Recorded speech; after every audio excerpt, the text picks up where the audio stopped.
Hi hello welcome back. ഇന്നത്തെ video ഒരു 5 year ബേബിക്ക് വേണ്ടിയിട്ടുള്ള ക്രോപ്പ് ടോപ്പിൻ്റെ കട്ടിങ് ആൻഡ് സ്റ്റിച്ചിങ് ആണ്. ബാക്കിൽ സിബ് വെച്ചിട്ടാണ് നമ്മൾ ഈ ഒരു ക്രോപ്പ് ടോപ്പ് ചെയ്യുന്നത്. അതുകൊണ്ട് തന്നെ നമ്മൾ ആദ്യം ഫ്രണ്ട് പോർഷനാണ് കട്ട് ചെയ്യുന്നത്. ഷോൾഡർ നമ്മൾ 4.5 ഇഞ്ച് മാർക്ക് ചെയ്ത് കൊടുക്കുന്നുണ്ട്. അതുപോലെ തന്നെ ആം ഹോള് 5 ഇഞ്ച് മാർക്ക് ചെയ്ത് കൊടുക്കുന്നുണ്ട്. ചെസ്റ്റ് റൗണ്ടായിട്ട് നമ്മൾ 6 ഇഞ്ചാണ്. പിന്നെ സിം അലവൻസും എല്ലാം കൂട്ടി 7.5 ഇഞ്ച് മാർക്ക് ചെയ്ത് കൊടുത്തിട്ടുണ്ട്. ഇനി നമുക്ക് മാർക്ക് ചെയ്ത പോയിന്റിലൂടെ ഒന്ന് കട്ട് ചെയ്തെടുക്കാം. ടോപ്പിൻ്റെ ലെങ്ത്ത് വരുന്നത് 12 ഇഞ്ചാണ്. അതിലൂടെ നമ്മളൊരു 1.5 ഇഞ്ചും കൂടി ചേർത്തിട്ട് 13.5 ഇഞ്ചാണ് നമ്മൾ ടോപ്പ് ലെങ്ത് ആയിട്ട് എടുത്തിട്ടുള്ളത്. അതിനുശേഷം നമുക്ക് വേസ്റ്റ് റൗണ്ടും കൂടി ഒന്ന് മാർക്ക് ചെയ്ത് കൊടുക്കാം. ഇനി നമുക്ക് നെക്ക് വിഡ്ത്തായിട്ട് നമ്മൾ 2 ഇഞ്ചാണ് എടുത്തിട്ടുള്ളത്. അതുപോലെ തന്നെ ഫ്രണ്ട് നെക്ക് ലെങ്ത് ആയിട്ട് നമ്മൾ 3 ഇഞ്ചും കൂടി മാർക്ക് ചെയ്ത് കൊടുക്കുന്നുണ്ട്. അതിനുശേഷം നമുക്ക് ഒരു സ്ക്വയർ പോലെ വരച്ച് കൊടുത്തിട്ട് ഒരു റൗണ്ട് ഷേപ്പിലാണ് നമ്മൾ നെക്കൊന്ന് വരച്ച് കൊടുക്കുന്നത്. ഇപ്പം നമ്മൾ ഫ്രണ്ട് പോർഷൻ കംപ്ലീറ്റ് ആയിട്ട് വരച്ചെടുത്തിട്ടുണ്ട്. ഇനി നമുക്കതൊന്ന് കട്ട് ചെയ്തെടുക്കാം. ഈ ഒരു സെയിം അളവിൽ നമ്മളൊന്ന് കട്ട് ചെയ്തെടുക്കുകയാണ്. നമുക്ക് വേണമെങ്കിൽ ഒരു പാറ്റേൺ പോലെ മേക്ക് ചെയ്തിട്ട് ഇതുപോലെ മെയിൻ ക്ലോത്തിൽ കട്ട് ചെയ്താലും മതിയാവും. ഞാനിപ്പോൾ ലൈനിങ് ക്ലോത്തിലാണ് ഇപ്പോൾ ഇത് കട്ട് ചെയ്തിട്ടുള്ളത്. അപ്പം ഇത് കട്ട് ചെയ്തെടുക്കുകയാണ്.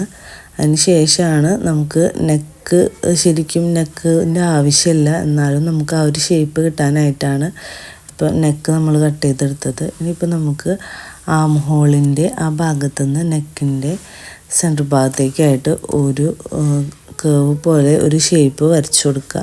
എന്നിട്ട് അതൊന്ന് കട്ട് ചെയ്തെടുക്കാം. അത്രേ ഉള്ളൂ, സിമ്പിളായിട്ടാണ് ഇതിൻ്റെ കട്ടിങ്. ഇനി നമുക്ക് ബാക്ക് പോർഷനും കൂടി സെയിം അളവിൽ കട്ട് ചെയ്തെടുക്കണം. ബാക്ക് പോർഷൻ കട്ട് ചെയ്യുമ്പോൾ നമ്മൾ കറക്റ്റായിട്ട് ഷോൾഡറിൻ്റെ സൈഡ് മാറിപ്പോവാതിരിക്കാൻ പ്രത്യേകം ശ്രദ്ധിക്കുക. അല്ലെങ്കിൽ ചിലപ്പോൾ നമ്മളൊരു സൈഡ് ഷോൾഡർ കട്ട് ചെയ്ത് മറ്റേ സൈഡാണ് ബാക്കിൽ കട്ട് ചെയ്യുന്നതെങ്കിൽ ബുദ്ധിമുട്ടാണ്. പിന്നെ വീണ്ടും വേറെ ക്ലോത്തൊക്കെ നോക്കേണ്ടി വരും.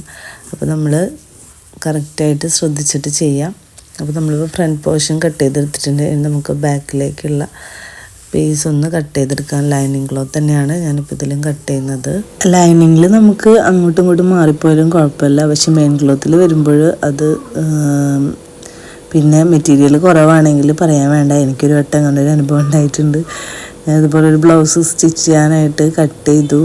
മറ്റേ പ്രിൻസസ് കട്ടായിരുന്നു. പക്ഷെ നമ്മൾ ഫ്രണ്ട് പോർഷൻ കട്ട് ചെയ്തപ്പം ഞാൻ മെയിൻ ലൈനിങ് ക്ലോത്ത് വെച്ചിട്ടാണ് കട്ട് ചെയ്തത്. പക്ഷേ രണ്ടും ഒരു സൈഡ് തന്നെ ആയിട്ട് നമ്മൾ മെയിൻ ക്ലോത്തിൽ കട്ടായിപ്പോയി. അപ്പോൾ ഒന്ന് മറിഞ്ഞിട്ടിരിക്കുകയും ഒരു ഭാഗം കറക്റ്റായിട്ടിരിക്കുന്നുണ്ട്, ഒരു ഭാഗം നമുക്ക് ശരിക്കും വെക്കുമ്പോൾ അത് മറിഞ്ഞിട്ട് വരിക. അങ്ങനെ ഞാൻ വീണ്ടും ആളെ വിളിച്ചു. നമ്മുടെ അടുത്തുള്ള കസ്റ്റമറായിരുന്നു. അപ്പോൾ ഞാൻ വിളിച്ചു, എവിടുന്നാണ് ക്ലോത്ത് എടുത്തതെന്ന് ചോദിച്ചു. അപ്പോൾ അവർ എന്നെ സ്ഥലം പറഞ്ഞു.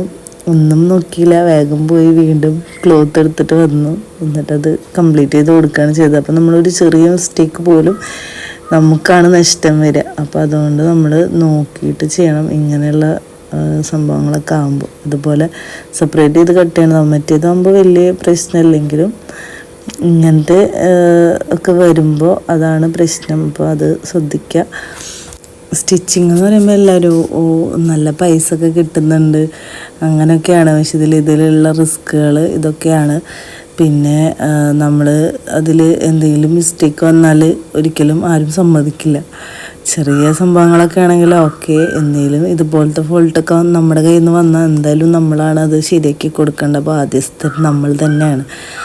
അപ്പോൾ നമുക്ക് വരുമാനമാണെങ്കിൽ കൂടി നമ്മുടെ കസ്റ്റമേഴ്സിനെ തൃപ്തിപ്പെടുത്തുക എന്നുള്ളത് തന്നെ നമുക്ക് ഏറ്റവും വലിയ കാര്യമാണ്.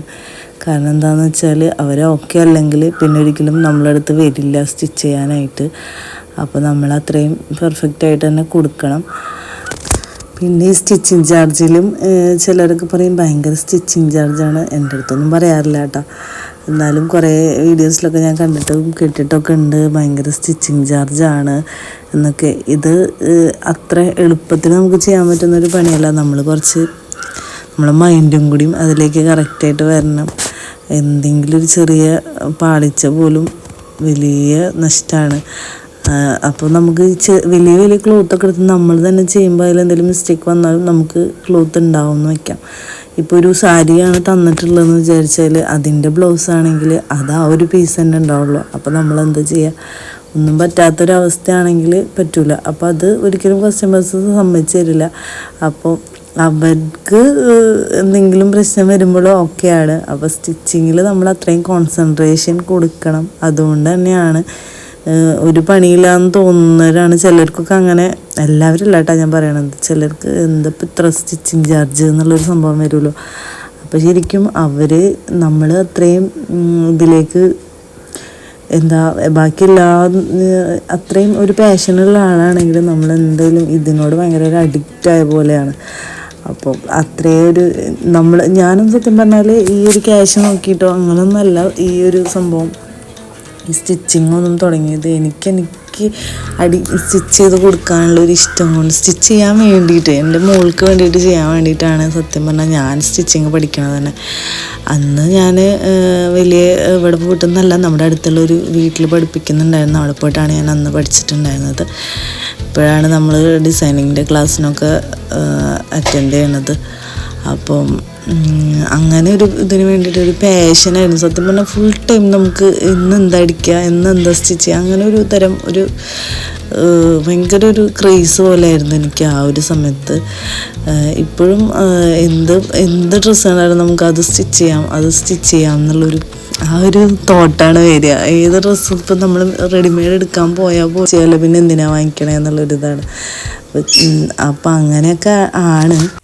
ഇനി നമുക്ക് നെറ്റിൻ്റെ ഫാബ്രിക്കിലേക്ക് വെച്ചിട്ട് കറക്റ്റ് മെഷർമെൻറ്റിലൊന്ന് കട്ട് ചെയ്തെടുക്കാം. ഈ എംബ്രോയ്ഡറി വരുന്ന നെറ്റ് ഫാബ്രിക് കുറച്ച് കോസ്റ്റ്ലിയാണ്, അത്യാവശ്യം റേറ്റുള്ളൊരു മെറ്റീരിയലാണ്. എന്നാലും നല്ല ഭംഗിയുണ്ടായിരുന്നു കാണാനായിട്ട്. അപ്പോൾ ഇനി അതൊന്ന് കട്ട് ചെയ്തെടുക്കാം. നല്ല ഒരു നെറ്റിൽ തന്നെ ഉള്ളൊരു വർക്കും പിന്നെ കട്ട് ബീഡും എല്ലാം കൂടിയിട്ട് വരുന്നൊരു അടിപൊളി ഒരു മെറ്റീരിയലായിരുന്നു ഇത്. അതിനുള്ള റേറ്റും ഉണ്ടായിരുന്നു. ഒരു 1000-ൻ്റെ അടുത്തുണ്ട് ഇതിൻ്റെ റേറ്റ്. പെർ മീറ്ററിന് വരുന്നുണ്ട് 900 സംതിങ് ആണ് വരുന്നത്. ഇതുപോലെ സെയിം വരുന്ന ഒരു ഫാബ്രിക് ഞാൻ മുന്നേ ഒരു ഗൗൺ ചെയ്തിട്ടുണ്ടായിരുന്നു. അതിന് അന്ന് റേറ്റ് വന്നത് 1600 രൂപ എങ്ങാണ്ടാണ് പെർ മീറ്റർ വന്നത്.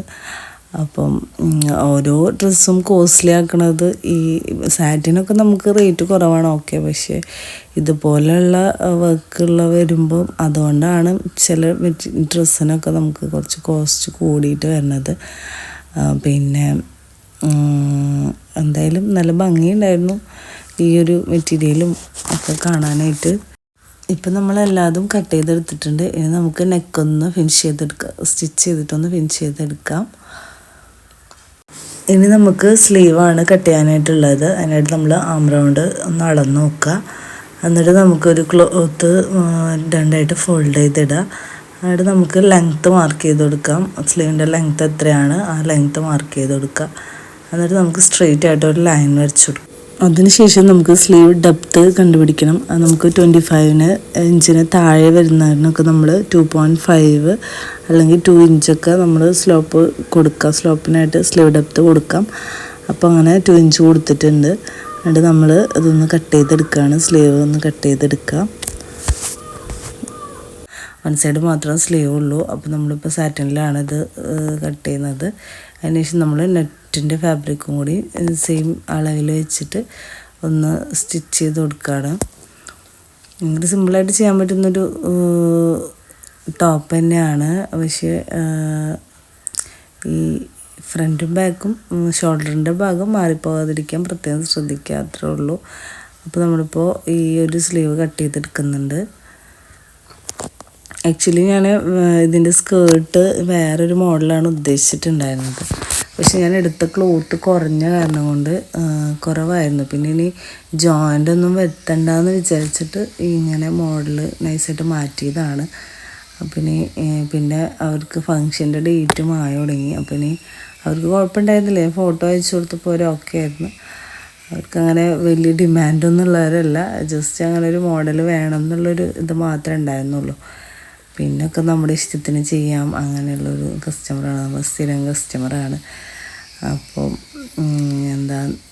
ഇപ്പം നമ്മൾ നെക്കിൻ്റെ സ്റ്റിച്ച് ചെയ്ത് കൊടുത്തിട്ട് ആ ഭാഗം ഒന്ന് ചെറിയ കട്ടുകൾ ഇട്ട് കൊടുത്തിട്ടുണ്ട്. നമുക്ക് പതിച്ചൊന്ന് സ്റ്റിച്ച് ചെയ്ത് കൊടുക്കാം. ഇതുമ്പോൾ ഈ കട്ട് ബീഡ് ഉള്ളതുകൊണ്ട് തന്നെ നമുക്ക് സ്റ്റിച്ച് ചെയ്യാൻ കുറച്ച് ബുദ്ധിമുട്ടാണ്. അപ്പോൾ ഈ സ്റ്റിച്ച് ചെയ്യുന്ന ഭാഗത്ത് കട്ട് ബീഡുകൾ പൊട്ടിച്ചിട്ടാണ് നമ്മൾ ഭയങ്കര ഇടങ്ങേറാണ് സത്യം പറഞ്ഞാൽ. ഇത് ഈ ബീഡ് വെച്ചിട്ട് ഇപ്പം ഈ ബീഡിനൊക്കെ സ്റ്റിച്ച് ചെയ്യാൻ പറ്റുന്ന ഒരു ഫൂട്ടർ വന്നിട്ടുണ്ടെന്ന് പറയുന്നുണ്ട്. അതെൻ്റെ ഈ മെഷീനിന് പറ്റുമെന്ന് അറിയില്ല. എന്തായാലും ഒന്ന് വാങ്ങി നോക്കണം ഇൻഷാ അല്ലാഹ്. അപ്പോൾ നമ്മളിപ്പോൾ ബാക്ക് ഭാഗവും ഫ്രണ്ടും ഫിനിഷ് ചെയ്ത്, നെക്ക് ഫിനിഷ് ചെയ്തു. അതുപോലെ തന്നെ സിബും വെച്ചെടുത്തിട്ടുണ്ട്. നമുക്ക് ഷോൾഡർ ജോയിൻ ചെയ്തെടുക്കാം. അതിനുശേഷം നമുക്ക് സ്ലീവും കൂടി വെച്ച് കൊടുക്കണം. സ്ലീവ് ഒന്ന് അറ്റാച്ച് ചെയ്ത് കൊടുക്കുക. നമുക്ക് ആ ടോപ്പിൻ്റെ അടിഭാഗത്തായിട്ടൊരു പീസ് വെച്ചിട്ട് നമ്മൾ അതിൻ്റെ അടിഭാഗം ഒന്ന് ഫോൾഡ് ചെയ്ത് സ്റ്റിച്ച് ചെയ്ത് കൊടുക്കുകയാണ്. അതിനുശേഷം അതിനെ നമ്മൾ ഹെം ചെയ്തിട്ടാണ് എടുക്കുന്നത്. സ്റ്റിച്ച് ചെയ്യാൻ ഒന്നാമത് ഈ കട്ട് ബീഡുള്ള കാരണം ബുദ്ധിമുട്ടാണ്. മാത്രമല്ല അതിൻ്റെ സ്റ്റിച്ച് കാണാതിരിക്കാൻ വേണ്ടിയിട്ട് നമ്മൾ ബ്ലൗസിനൊക്കെ ചെയ്യുന്ന പോലെ ചെറിയ ഹെമ്മിങ് കൊടുത്തിട്ടുണ്ട്. അടിഭാഗം നമ്മൾ അങ്ങനെയാണ് ഫിനിഷ് ചെയ്തെടുത്തിട്ടുള്ളത്. അപ്പോൾ ഇത്രയേ ഉള്ളൂ വീഡിയോ. എല്ലാവർക്കും ഇഷ്ടമുണ്ടാവുമെന്ന് വിചാരിക്കുന്നു. ഇഷ്ടപ്പെട്ട എല്ലാവരും ലൈക്ക് ചെയ്യുക, ഷെയർ ചെയ്യുക, കമൻറ്റ് ചെയ്യുക. കൂടുതൽ വീഡിയോസിനായിട്ട് നമ്മുടെ ചാനലൊന്ന് സബ്സ്ക്രൈബ് ചെയ്ത് സപ്പോർട്ട് ചെയ്യുക. എന്തെങ്കിലും ഡൗട്ട്സൊക്കെ ഉണ്ടെങ്കിൽ കമൻസിൽ ചോദിക്കുക. അപ്പോൾ പുതിയ വീഡിയോ ആയിട്ട് കാണുന്നവരേക്ക് എല്ലാവർക്കും ബൈ. Thank you.